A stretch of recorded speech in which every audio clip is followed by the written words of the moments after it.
Alright, hi everyone. Welcome to today's pre-market live analysis brought to you by IC Markets. Trust all of you have had a great weekend. Right, so before we start, let's take a quick look at the disclaimer. Right, please note that this is marketing communication. It does not contain and should not be construed as containing investment advice or investment recommendation or an offer of or solicitation for the transactions in financial instruments. Also, take note of the risk warning that comes with trading forex and CFDs, as they carry a high level of risk to your capital and you should only trade with money you can afford to lose. Right. So before we today's agenda, right, as you guys know, we'll look at what are the key events lined up for this week, and then we'll move on to the analysis of the major currency pairs, the indices, and the commodities as well, and of course any requests that you may have. Right. So do not hesitate to drop your requests in the live chat box. I'll be more than happy to go through the analysis with you. Right, my name is Ketan Rameshchandra. So this webinar series is brought to you in a special partnership between IC Markets and Everest Fortune Group, where we have been the finalists for Best FX and Equity Research for the following years, 2019, 2020 and 2021. Alright, okay, so this is the calendar for this week, right? Take note, my calendar is on GMT time, so right, so we've got quite a few things coming up, right? We've got CPI data out of Canada on Tuesday, 21st of May. We also have several central bank officials speaking. From the FOMC, we have board member Governor Waller.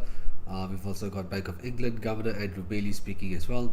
And of course, we have the RBNZ, or the Reserve Bank of New Zealand, dropping its monetary policy statement on May 22nd, Wednesday, where they're likely to maintain their cash rate on hold at 5.5%, followed by the press conference later on at 3 a.m.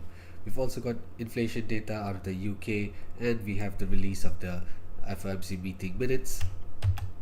And we've got on Thursday a full set of flash PMI readings, right? So we'll have the flash readings for manufacturing and services for France, Germany, the EU, the UK, and America as well.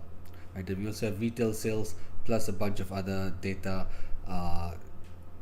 out on Friday. So you can see it's a pretty heavy calendar, but we'll just like to touch on Canada CPI and of course the RBNZ's monetary policy meeting. Right. So when we look at inflation data out of Canada, it's going to be released at 12:30 p.m. GMT on Tuesday. Right. There's several inflation metrics that are going to be released. We have CPI, median CPI, trimmed, and common CPI. But generally, when we look at the forecast for the month of April, it does seem to be trending lower. So we're seeing further easing of inflationary pressures in Canada, right? So when we look at headline CPI, which is the chart on the left, and I have core CPI with the chart on the right, both of them on an annualized basis, you can see core CPI has been trending lower, coming in at about 2.1% in March, whereas headline CPI has remained under 3% over the last 3 months, right? So it is inflation is trending lower, and we're not seeing any re-acceleration in inflationary pressures in Canada, at least on an annualized basis here.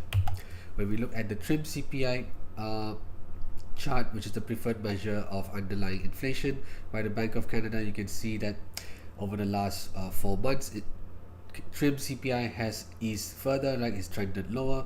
We continue to see further disinflationary pressures going on in inflation, and with March's reading coming in at 3.1%.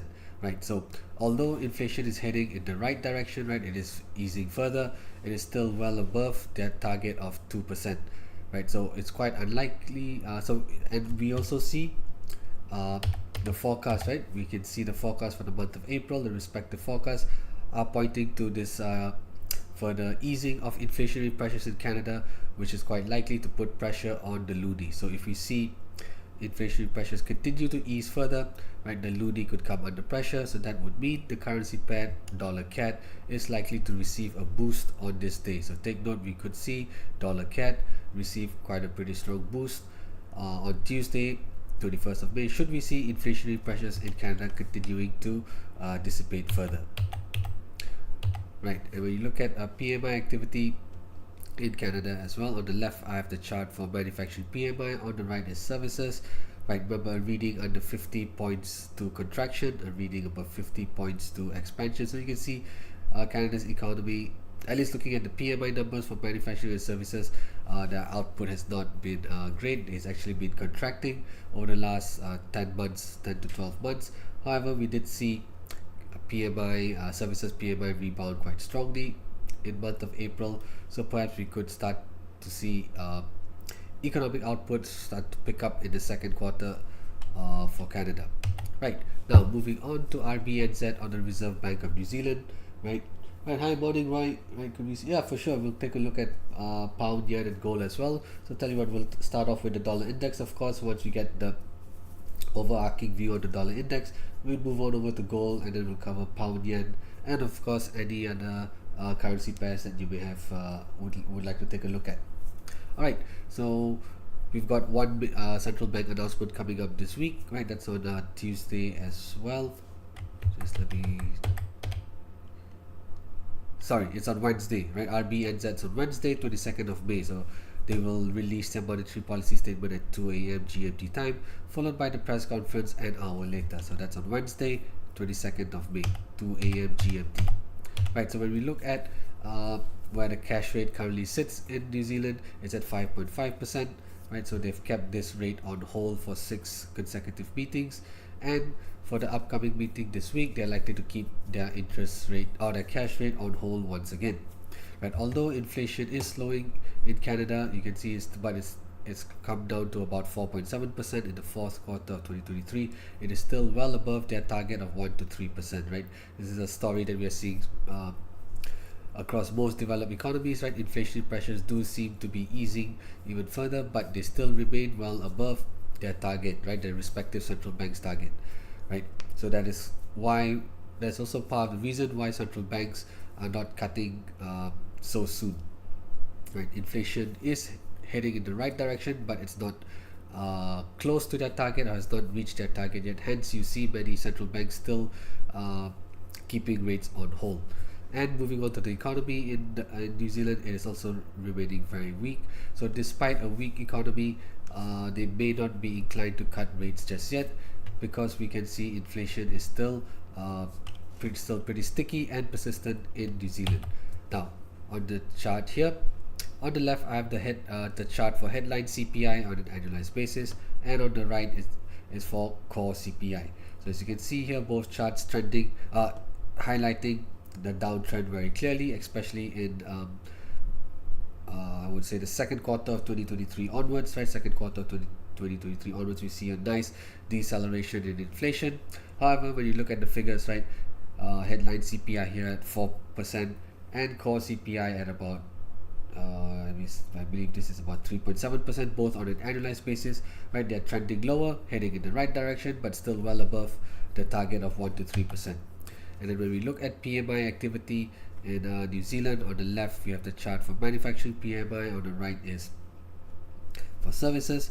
Remember, reading under 50 constitutes contraction, and you can see over the last 2 months, right, the New Zealand economy hasn't been doing great, especially manufacturing as well. It has been in contraction for well over a year, 14 consecutive months that this sector has remained in contraction.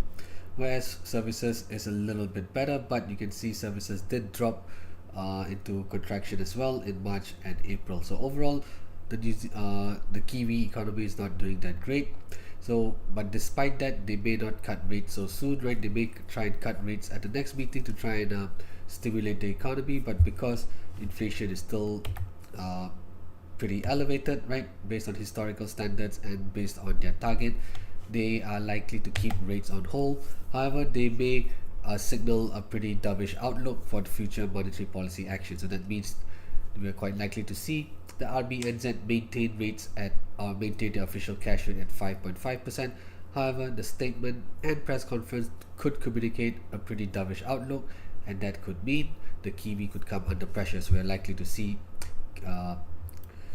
Kiwi dollar probably pull back quite sharply on Wednesday. Alright, now let's move on over to the charts and trading view and start our analysis with the dollar index. Alright, hi Rick. Alright, morning. Oh yeah, sure. We'll cover Aussie as well. Great. Yeah, perfect. We'll cover Aussie as well. Okay. So here we are on the chart for the dollar index. Right. I'm on the daily time frame here.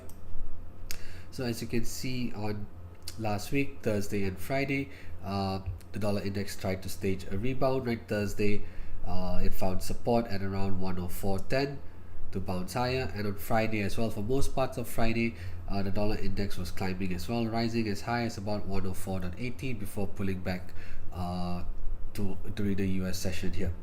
Right, so we could see dollar index continue to climb higher this week as markets kick off, right? And where it could potentially run into resistance is this overlap level here at 104.97, which has been identified as our pivot, right?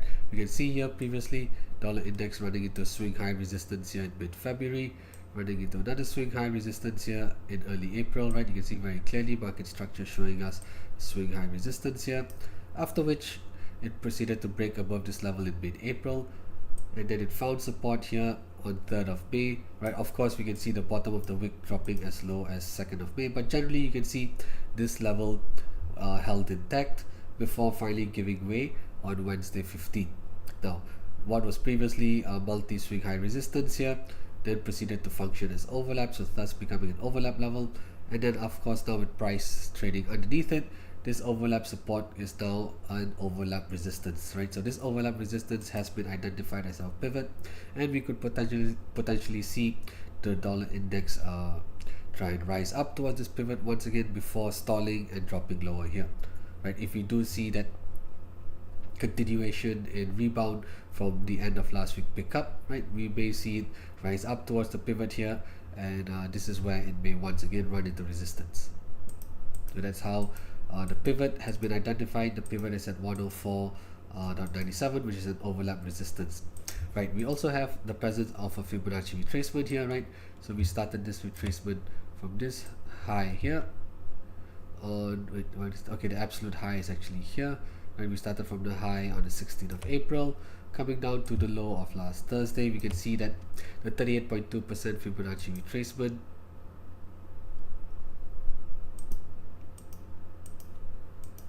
aligns very well with the overlap resistance on the pivot, and I think there may be another retracement that we could use as well for the first resistance. Let me see. Right, we've got a 38 and 61 that we can use, right? So there we go. I knew we were missing something there. Alright, so we have the 38% and 61.8% retracements, right? So the 61.8% retracement aligns very well with this overlap at 105.57. You can see that this overlap previously was functioning as a support level from 25th of April down to 2nd of May, after which it proceeded to function as resistance on the 8th of May and the 9th as well, so thus creating an overlap resistance here. Right, so not only is this a pretty significant level, we also have the presence of a 61.8% Fibonacci retracement as well. Now looking at support, which is at 104.09, we can see the dollar index has bounced off this level several times, right? We can see that it bounced off this level here on 26th of March, then as well in early April, and of course as recently as last Thursday. So we can see here very clearly this is a strong pullback support level at 104.09. And also when we run the Fibonacci retracement, right, we've run this retracement from here, this low on the 8th of March going up to the high on the 16th of April. We can also see that there's a presence of a 61.8% Fibonacci retracement around the vicinity of this pullback support here. So we have a pretty strong pullback support zone that starts from about 103.90 to about 104.10. Right. So these are the key levels for the dollar index on the daily time frame, right? Right, hi, morning, party grand. Good, right, great to see all of you tuned in as well. All right, great. Okay, so now that we know what the dollar index could do, remember, as we can see, it's all right. I would probably like to highlight as well. There's a pretty decent descending trend line as well, right? It's a pretty decent descending trend line as well that I do see here. Wait, where do we go? Yep. Perhaps is it even a channel, right? I might be even inclined to think there's a pretty decent channel that we could use. I think so. There might be. Let's see. Right, maybe it's not the best channel, but yeah, there is a pretty decent channel that we can highlight as well. So let's do that, right?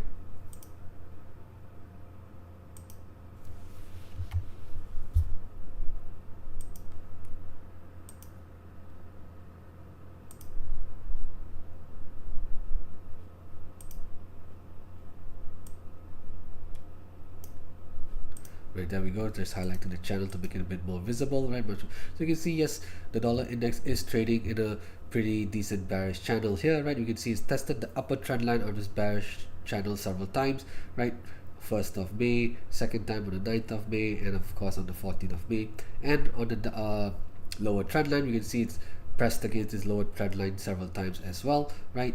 At the end of April, early May, and even last week as well, it came pretty close to the lower trend line of this bearish channel as well. So we do see this downtrend potentially continuing for the dollar index. However, we may see it rise up a little bit first, at least towards the region of the pivot and the upper trend line as well. So we can see we have three factors that point to a strong resistance zone, right? We have this pivot at 104.97, which is an overlap resistance. We have the upper trend line of the bearish channel, as well as having a Fibonacci retracement at 38.2%. Right, let's see if there's a Ichimoku cloud, presence of Ichimoku cloud as well. No, actually there's a bullish Ichimoku cloud here where the dollar index did find support, right? We can see it finding support here last Thursday within the vicinity of the bullish Ichimoku cloud to stage a rebound, right? Okay, so we don't really see any bearish Ichimoku cloud as well, but however we do see a strong bearish downtrend for the dollar index here, right? Okay, so with that, let's move on over to gold, right? And then we'll look at we'll look at the major currency pairs. So we'll start with pound Aussie, and then we'll go on to pound yen as well, right? And all right, yeah, we'll definitely cover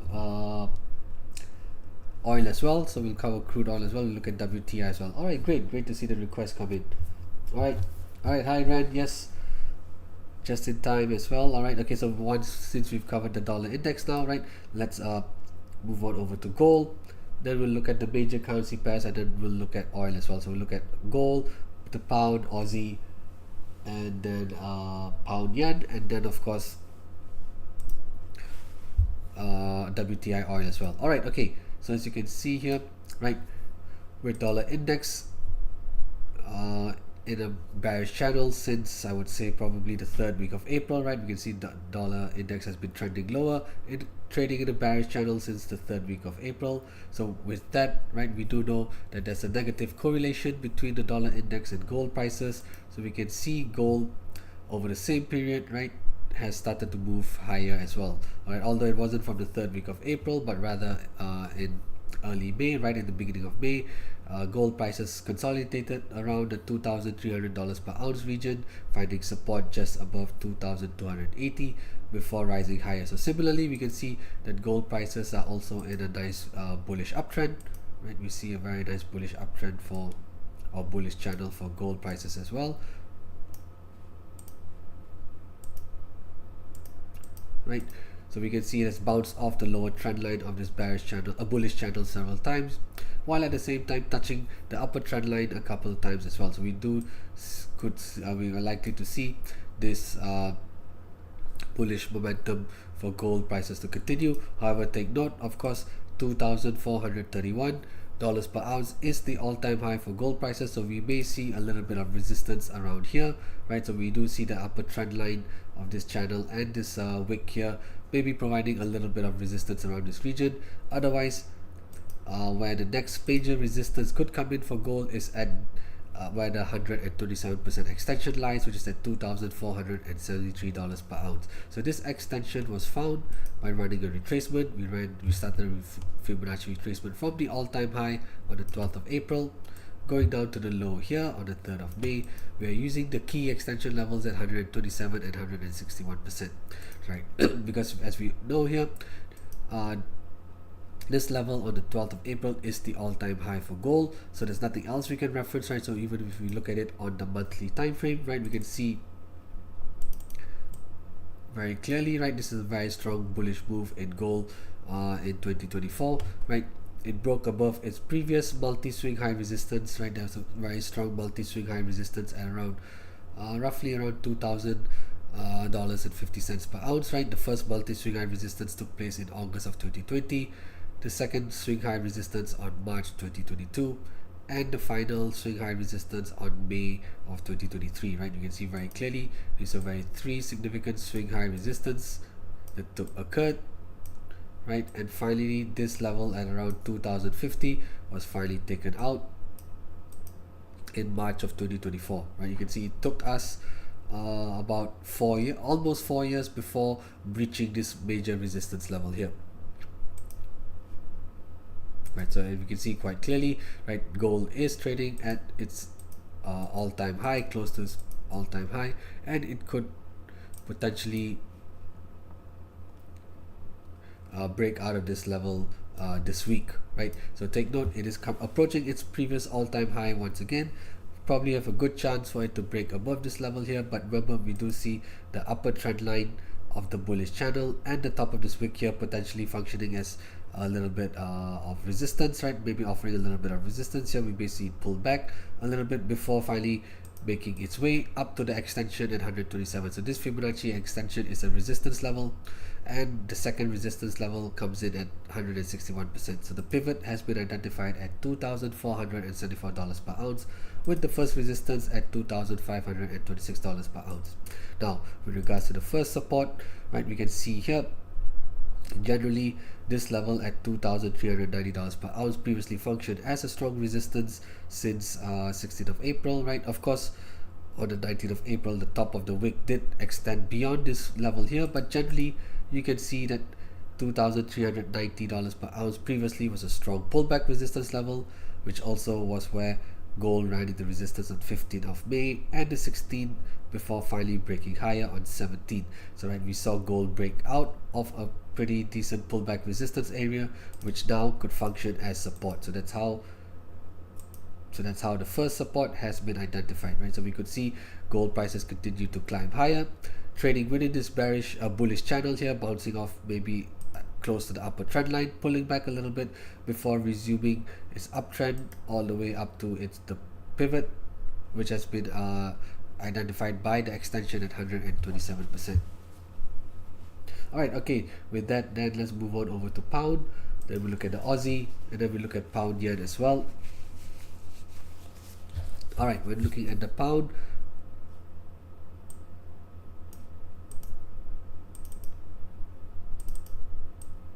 right, so previously you could see the pound cable was in a strong bearish channel as well, right? We had a strong bearish channel here that was in place since the middle of March till mid-May, right? Okay, this is a pretty strong bearish channel, maybe not the most obvious or most clearest bearish channel, but you could see, right, the pound testing the upper trend line of this bearish channel several times, as well as the lower trend line as well. So it's bouncing off here before finally having this bullish breakout, right? Having this bullish breakout that occurred around the end of April, early May. After it broke out, it pulled back, finding support at the previous upper trend line of the bullish channel before finally bouncing higher, right? So we can see a breakout take place at the end of April, early May. It attempted to go higher, but it pulled back. But when it did find support was at the upper trend line of the bearish channel here, and also at this pullback level at about 1.2477, right? So it found a nice support level here before finally bouncing higher.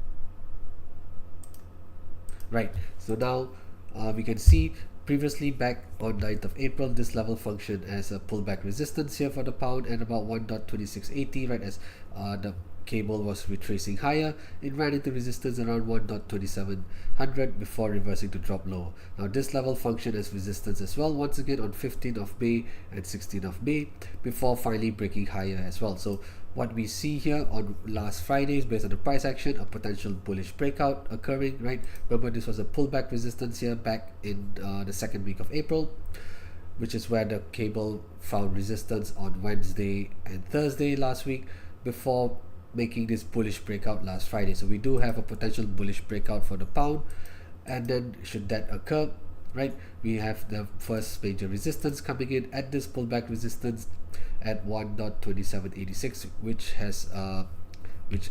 has occurred on 21st of March, and we also have a presence of a 78.6% Fibonacci retracement around this region here. So this retracement was found by starting from this swing high on the 8th of March, going down to this swing low here on the 22nd of April. So we can see a 78.6% Fibonacci retracement aligned pretty well with this pullback resistance here, right? Okay, with regards to support, we see the cable running the resistance here on, oops, hang on, where's my brush? There we go. Finding it running the resistance here on the 29th of April, running into a little bit of resistance here 6th of May before finally breaking higher. So what was previously a pretty strong pullback resistance level could now function as support here. So we have a pullback support at 1.2560, which is our first, has been identified as our first support. Right, perhaps I think there's even a bullish channel that's starting to form here as well for cable, right? I think we have a presence of a pretty decent bullish cable that's now been in place, right? It's a pretty good bullish channel here.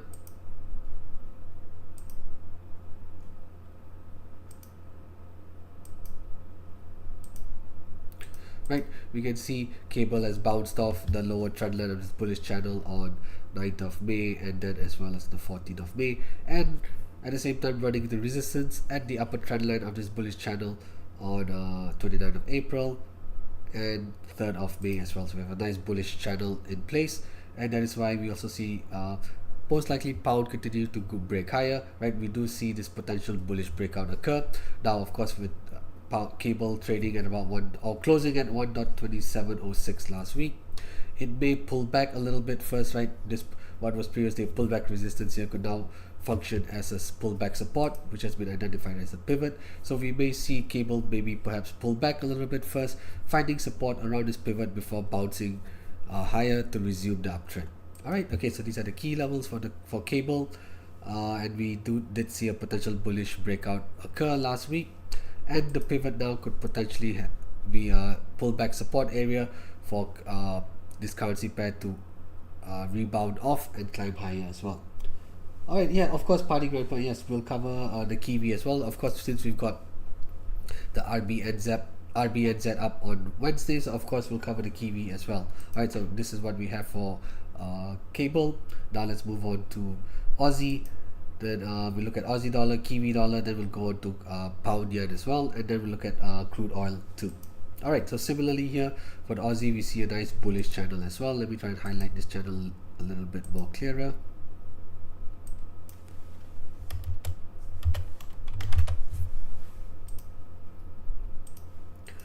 Right, so similarly looking at this bullish channel here, you can see the Aussie bouncing off the lower trend line several times as well as the upper trend line as well, and it does look like it's going to attempt to race towards the pivot at 67 and 20 cents. Right, this pivot has been identified as a overlap resistance here, right? Previously you can see as price was rising strongly at the end of in December 2023, the Aussie made a small pullback here before bouncing higher, after which as it was reversing to drop lower, you can see it sort of consolidated around this level here again, right, acting as resistance, a pull support here in December of 2023, and then resistance in mid-Jan, thus creating an overlap level here. So this is an overlap resistance level at 67.21, which has been identified as the pivot. Right, with regards to resistance, there's another pretty decent resistance level that aligns with the 78.6% Fibonacci retracement. Right, we can see the Aussie running into resistance on 19th and 20th of December here at 67.62 before finally breaking higher. And then after it broke underneath this level in early Jan, you can see this candle here on the 4th of January. As it retraced higher, it ran into resistance, creating another sort of pretty decent overlap level here before reversing to drop lower. So that's how the first resistance has been identified, and it also has the presence of a 78.6% Fibonacci retracement. Now, first support was previously multi-swing high resistance, right? You can see here the Aussie running, oops, the Aussie running into strong resistance here in mid-March, then even here on 20th of March, as well as this swing here on the 9th of April. So you can see this was a very significant pullback resistance level here, or multi-swing high resistance, which also was tested once again in early May. And finally, last Wednesday, we saw the Aussie break out of this very significant resistance level here. So naturally, this what was a strong resistance level in the past could now potentially be a support. So that's how the first support at 66.40 has been identified. So this is a strong pullback support level here. Right, is there a Fibonacci retracement that we could use on this uptrend? Let's see, let's give it a go. Right, let's start from here, from this swing low on the 19th of April, going up to the high here on the 16th. There might be a 23.6% that we could use. Let's take a look. Right, okay, we do have a 23.6% Fibonacci retracement around here as well, so that's pretty decent. But of course, yeah, should the Aussie come up towards the pivot or maybe a little bit higher, right, this retracement level may not be valid, right, so take note of that. But yeah, we do see a presence of a 23.6% Fibonacci retracement around the pullback support level here. Right, so we could see the Aussie push higher, right, so the Aussie pushing higher first, running into resistance here before pulling back towards at least potentially pulling back towards the lower trend line of this bullish channel here. Alright, okay, so this is what we have for the Aussie. Let's move on over to the Kiwi, right, since we've got RB and Z coming up on Wednesday.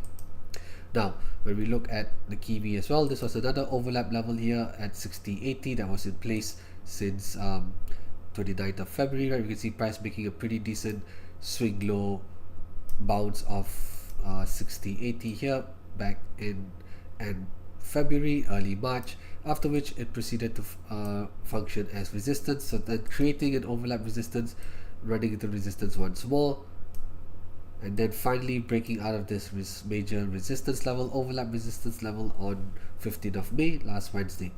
So what was previously a strong overlap resistance level could now potentially function as support. So that's how the first support at 60.81 has been identified.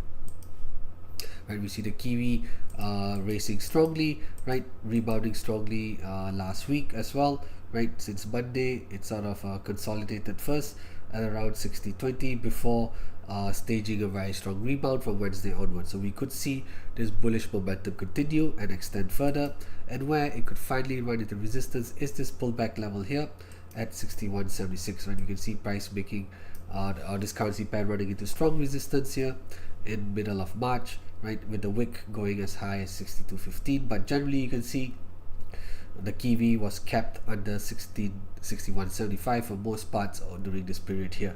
So this is a strong pullback resistance at 61.76, which also has the presence of a 61.8% Fibonacci retracement. Right, so this retracement started from here, this swing high that occurred on the 20th of December, going down to the swing low here on the 19th of April.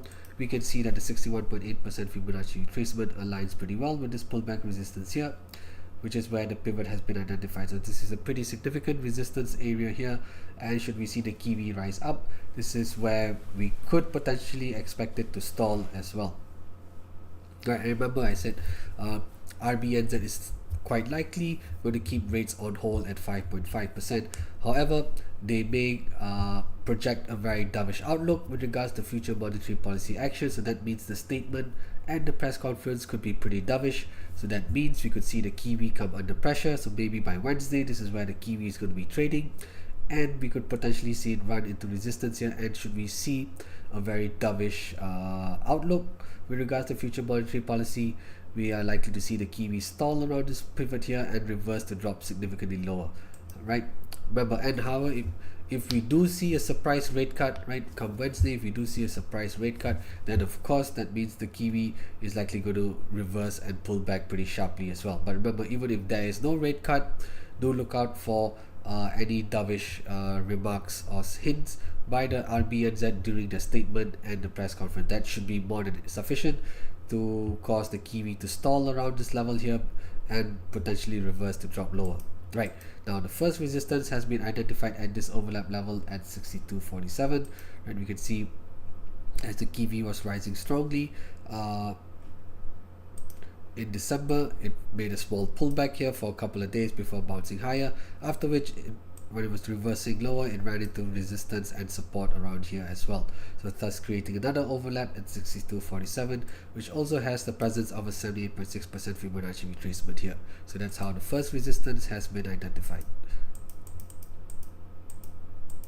Right, okay, so this is the key levels for the Kiwi. Okay, maybe there is a pretty decent bullish channel as well. Maybe it's not the best bullish channel. Let's see if there is one. All right, okay, it is. Yeah, it is pretty decent, right? It's not the best bullish channel, but you can, guys, I think you can see what I'm trying to highlight here as well, right? Kiwi bouncing off the lower trend line several times, as well as heading it, touching into resistance at the upper trend line of this bullish channel here as well.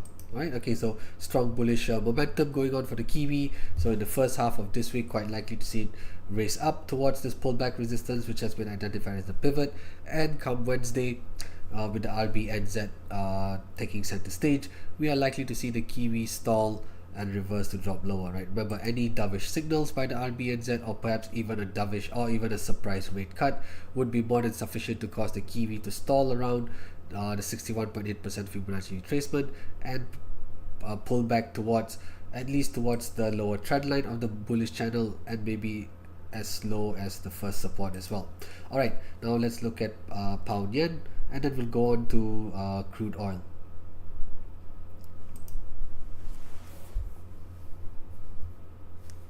All right, hi Fabio. All right, okay, you have a question. When rates start to decrease, should we see the dollar turn up to uptrend continue? Okay, right, okay, so for the US dollar, right, once the Fed starts to cut rates, right, I believe you're talking from this perspective of the Federal Reserve, right? Okay, so should the Federal Reserve start to cut rates, right, the dollar is likely to weaken.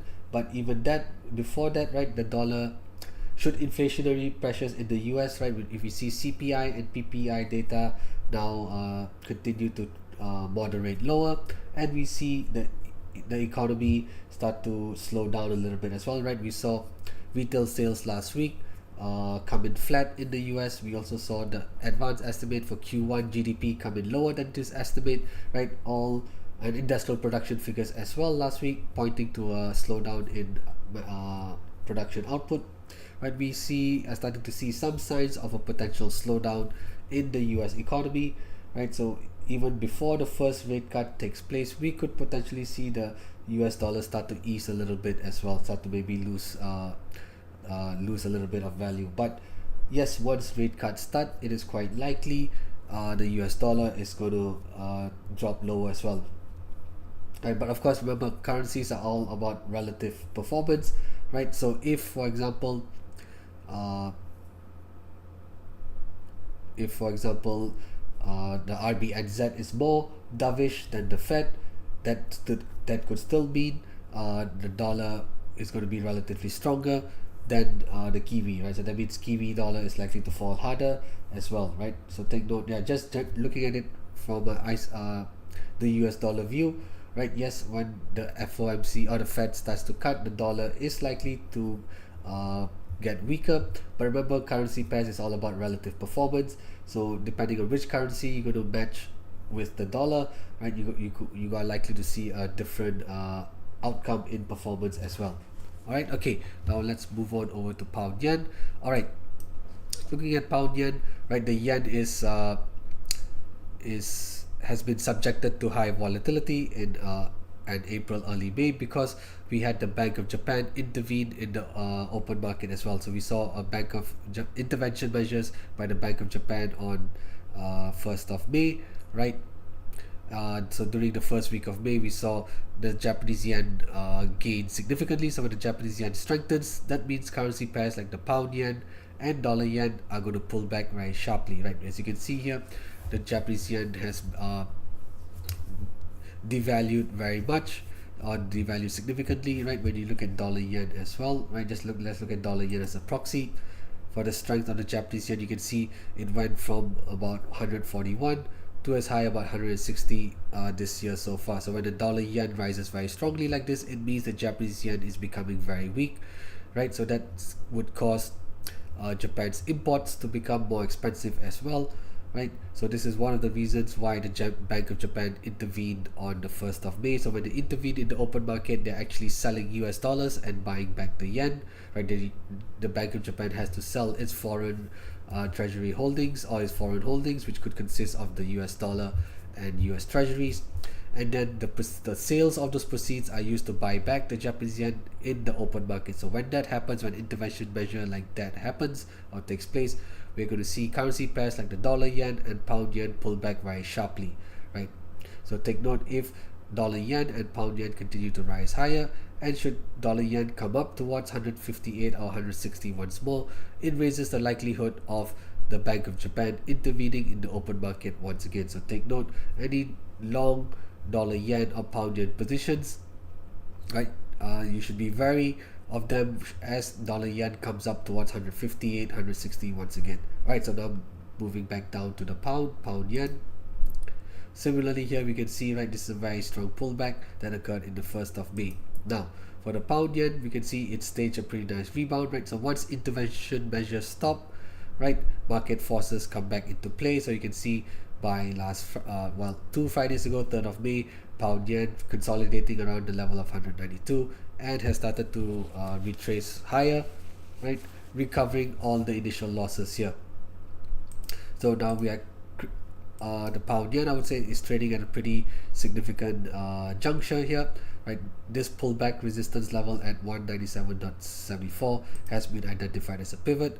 We could potentially see the pound yen stall around this level here, maybe pull back a little bit before resuming the uptrend, right? When we look at it here for the pound yen, it's a pretty decent ascending trend line as well, right? It's a pretty decent ascending trend line here as well. So we could see pound yen potentially stall around this level, pull back a little bit, maybe towards the upper trend line here before resuming the uptrend, right? Then the first resistance could come in at around 200.55, which is where the top of this wick sits on 29th of April. Now first support is this pullback level here, right? As pound yen was rising or rebounding strongly, right, retracing higher, it found support here on 15th of May and 16th of May before moving higher. Of course, we can see the bottom of this wick protruding below this pullback support level, but generally you can see 196 is a pretty decent pullback level here, right? Okay, so this is what we have for the pound, pound yen, sorry, right? Okay, anything else? Probably nothing much, right? There is a potential case for bullish breakout as well, right? Pound yen, right? We see testing this pivot here, right? So it could pull back a little bit, and then we may see a potential bullish breakout take place this week. All right.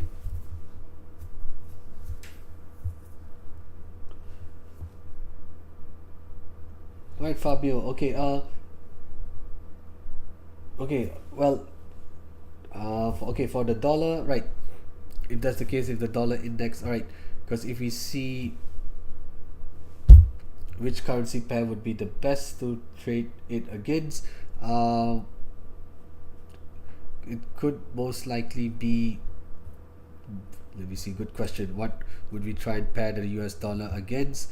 Should we see the dollar cut, the Fed start to cut rates? Remember, the ECB is also probably likely to cut rates as well, and they may move first. So we may see the ECB cut its rate first in June. Remember, the Federal Reserve, the probabilities now for the first rate cut for the Federal Reserve is likely to take place in September, and for the bank or for the European Central Bank or the ECB, it seems like they might cut as early as June. So if the ECB moves first, right, that means Euro USD could potentially pull back first as well, right? So remember, Euro USD means if the Euro weakens, currency pair Euro USD is likely to pull back. So if the ECB moves ahead first with its rate cut, right, then we are likely to see Euro USD pull back first, and then after that, depending on how aggressive the interest rate cuts are between these two central banks, the ECB and the Fed, and also on how dovish their outlook is, and of course combine that with economic data, right? Probably the best currency pair to to probably try and trade the dollar would be the Euro USD, right? And also remember, take note, the Euro USD is also the most liquid currency pair as well. It's one of the most liquid currency pairs as well. So most likely, I would say, if you're trying to see to trade the dollar against potential future rate cuts, right? Maybe it could be with the euro as well, Euro USD. All right. Okay. We covered pound, Aussie, cable, Kiwi, gold, pound, yen. All right. Of course, WTI. Right. Let's go on to crude oil. All right. Okay. So here I am on the chart for XTI USD. So this instrument tracks the WTI crude oil futures. Right. So as you can see here, after staging a strong rebound from February onwards or January onwards, right, we saw WTI oil run into resistance at around $88 per barrel, consolidated here around this region before finally trending lower, right? And we saw it in the second week of May and last week, sort of consolidating between $78 and $79 per barrel here, and we do see it stage a pretty nice rebound from last Wednesday onwards, right? So we see price rebounding strongly, and it's quite likely to raise up towards this pullback resistance level here at $81.38 per barrel, which is identified as the pivot, right? So we can see here WTI oil finding pretty decent support here at around $81 per barrel back in end of March, finding support as well here in mid-April. So this creates a pullback support level. Previously was functioning as a pullback support. Now with WTI oil trading underneath it, what was a pullback support could now potentially function as pullback resistance, right? And this pivot level here also has the presence of a 38.2% Fibonacci retracement, right? So we started this retracement from here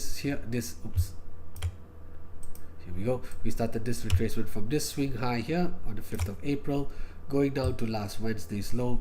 We can see that the 38.2% Fibonacci retracement aligns very well with the pivot, as well as the 61.8% Fibonacci retracement aligning quite close to this pullback resistance here. So we can see WTI oil making a pullback resistance here on 26th of April, around $84.40 per barrel here. Right, I can also say that's a pretty decent descending trend line. I think we can identify as well, and that's a pretty decent descending trend line.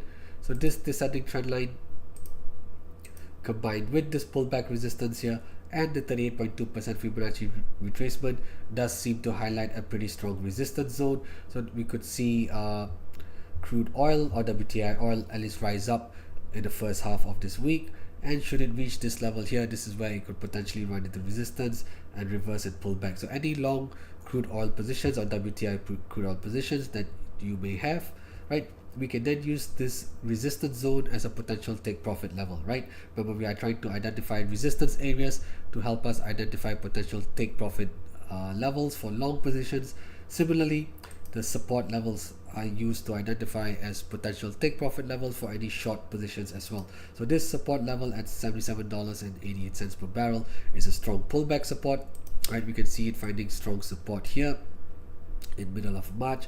Then of course in early May as well, this was a pretty strong support zone as well, right? And this level here also has the presence of a 61.8% Fibonacci retracement, right? We started this retracement from here, this pullback level on the 5th of February, going up to this high here on the 5th of April, right? We can see the 61.8% Fibonacci retracement aligned very well with this pullback support at $77.88 per barrel as well. Right, so for crude oil, take note, after consolidating here since the second week of May, we saw a strong rebound from last Wednesday, and this rebound is likely to extend further, and where it could finally run into resistance is at this zone that's bounded by the descending trend line, the pullback resistance at 81.38, and the 38.2% Fibonacci retracement. We have three factors that are highlighting a strong resistance zone for WTI oil. Right, thank you very much, Fabio. Truly appreciate it. Yeah, I always try and combine my technical analysis with the fundamentals as well, so it at least helps us paint the overall picture and also what we can expect in the future as well, right? Especially like from the US perspective, if we see inflation starting to slow down and combine that with a slower economy as well, right, that may push the Fed to bring forward its first rate cut as well, right? We may see the Fed try and stimulate its economy as well, right? Should we see a significant slowdown in GDP output.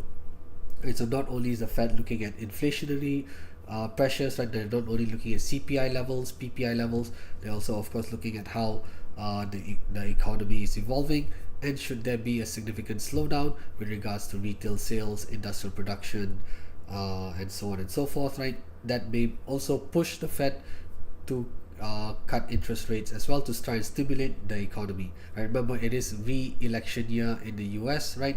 There's going to be elections in the US in November, I believe, of this year. So, right, the current government or the Biden administration is going to try and keep the economy pumping along as far as it can, right? No one wants to enter elections with unhappy voters, so they're going to try and at least keep the economy going and the stock market going till November as well. Alright, okay, this is what we have for WTI oil. Alright, since we still have a little bit of time, are there any more requests? Right, we still have time to go through a couple more analysis. Is there any requests for any other currency pairs or commodities? If not, then I'll just cover the indices, right? Let's take a look at the indices. We'll look at US 500 and of course any other index as well. Right, maybe we can cover DAX after this. Right, so when we look at the US 500, right, so let's look at it on a weekly basis first. Right, we can see previously US 500. Okay, so this instrument tracks the S&P 500 futures. Right, it previously made its new all-time high at around 5,282. It pulled back in early April, consolidated around the level of 4,950 before staging a very strong rebound as well. Not only did it stage a strong rebound, it has surpassed its previous all-time high to make a new all-time high at around what is the current all-time high here for this instrument? That is at 5,326. That's where the current all-time high sits. All right, now let's go back over to the daily time frame. Right, you can see here this is the new all-time high for this instrument at 5,326 here. Right, so this first support at 5,263 previously was a pullback resistance or a swing high resistance that was sitting very close to the all-time high or the previous all-time high, and we saw a bullish breakout take place last Wednesday. Right? We saw a bullish breakout take place, and remember, what was previously a pullback resistance could now potentially function as support. However, we see this bullish momentum in US equities to be very strong, and it's quite likely to extend even further. Now remember, this was the previous all-time high for US 500. This is the new all-time high. We have nothing in the past to reference. We have no swing high resistance or pullback resistance or overlap to reference as a new resistance level. So in this scenario, we have to rely on Fibonacci tools. So in this case, we are relying on the Fibonacci extensions, right? So to find these extension levels, we run a retracement. So we started this retracement from here, this high on the 1st of April, going down to this swing low here on the 19th of April. We can see that the key extension levels are at 127% and 161%. So that's where the pivot has been identified. Pivot has been identified as at the 127% extension level, which is a potential resistance area, and the next major resistance could likely come in at the 161% extension, which is at 5,504. So now we can see, after making this bullish breakout here for US 500, we are quite likely to see this instrument raise up towards the pivot. So we can use this region of the pivot, which is around 5,300 to 5,380, as a potential take profit level for US 500. Right, we are seeing a very strong bullish momentum and uptrend as well, and where that could finally run into resistance is at the extension at 127%.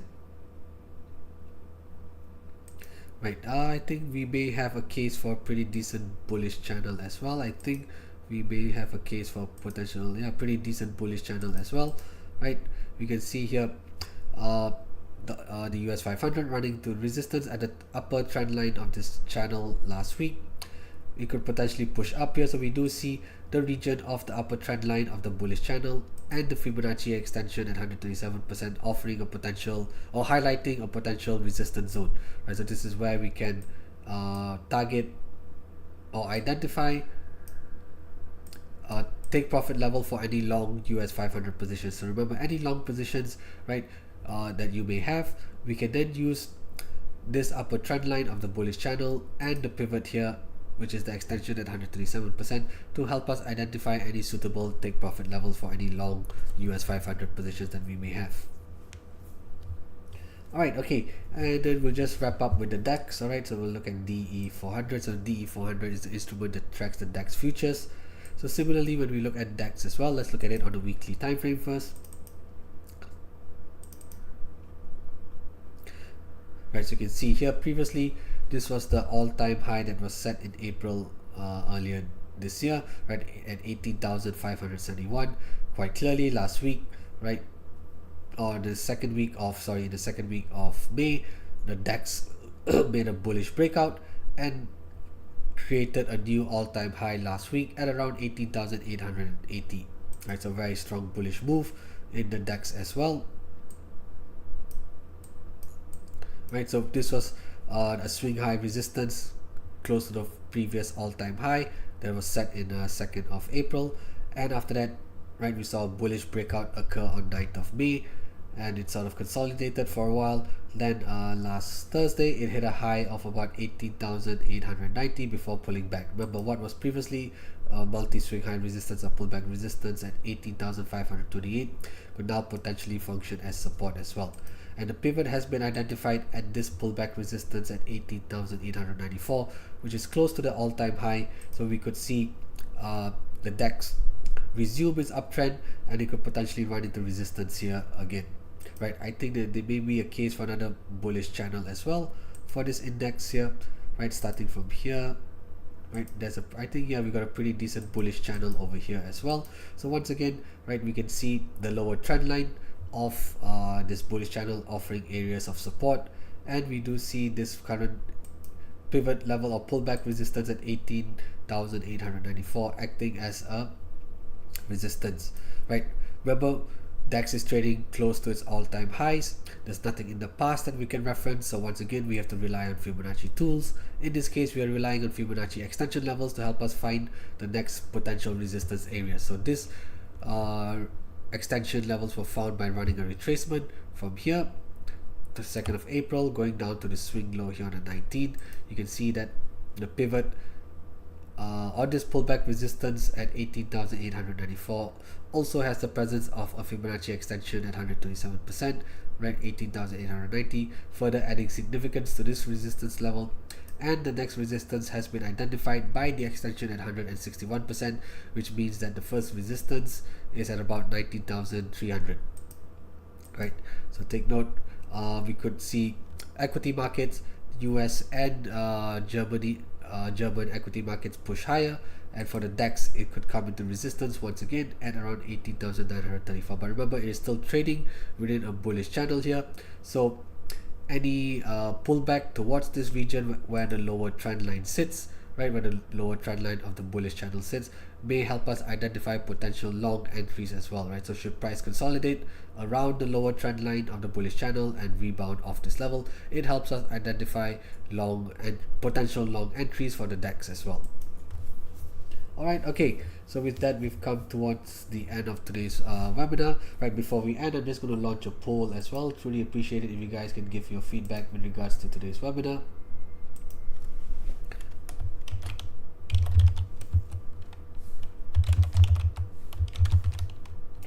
Just give me a minute while I set up the poll.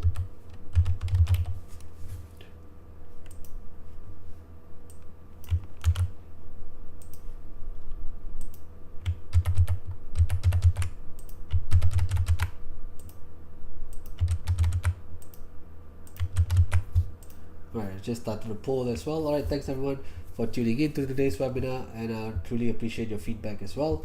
And before we end, we'll just look through the economic calendar.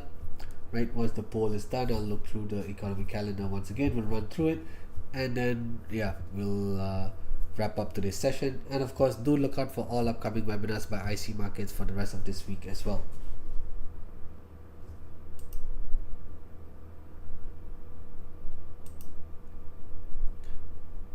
Alright, okay, so let's just quickly revisit the calendar. Remember, we've got quite a heavy calendar this week as well, right? We've got inflation data out of Canada on Tuesday, 21st of May. That's at 12:30 p.m. GMT. We've also got several other officials or policymakers from the Fed and the Bank of England. We have Bank of England Governor Andrew Bailey speaking as well. Then we've got RBNZ on Wednesday, 22nd of May. Remember, that's at 2 a.m. GMT, followed by the press conference at 3 a.m. We've also got inflation data out of the UK, FOMC minutes, the meeting minutes of the FOMC meeting as well.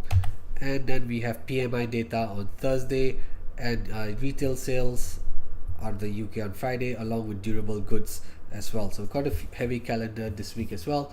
And take note, we've got Canadian inflation data, UK inflation data, and of course RBNZ monetary policy statement as well, all of which are likely to inject higher volatility for the respective currency pairs as well. Alright, okay, I'm just going to end the poll. Alright, truly appreciate it. Thanks everyone for the feedback. Really appreciate this as well. And of course, before we end, we'll just wrap up with the final disclaimer. All right, so here's the final disclaimer. And of course, thanks everyone for tuning in to today's session, and do look out for all our upcoming webinars for the rest of this week as well. All right, thanks everyone, take care and have a great trading week. Thank you.